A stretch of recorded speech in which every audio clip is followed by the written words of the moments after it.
Welcome to a new video from the Parts channel. Well, I'm going to make a short video, but I find it very interesting, especially for those of you who have BMWs.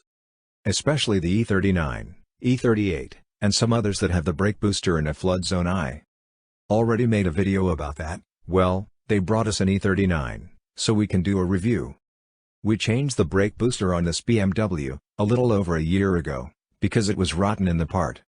Where it was flooded with water, because the leaves had blocked the water outlet and because water accumulated there. Then, as I said, it rusted and rotted, and it had to be changed. But now, I have removed the anti-pollen filter and I have seen that it returns to have, once again, accumulation of leaves in the same place. For all those of you who have these cars, you should check this with some regularity, to avoid that these leaves end up clogging the water outlet and in the end it is flooded with water, because they rust and water ends up entering them and then you have to change them again. Look, here, it was cleaned a little over a year ago and the leaves have accumulated again, okay?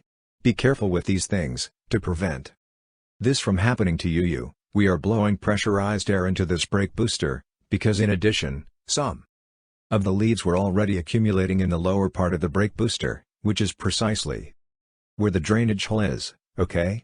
Be careful with this. Well, here I leave you this short video. If it has been useful, do not forget to give a like and subscribe to the channel.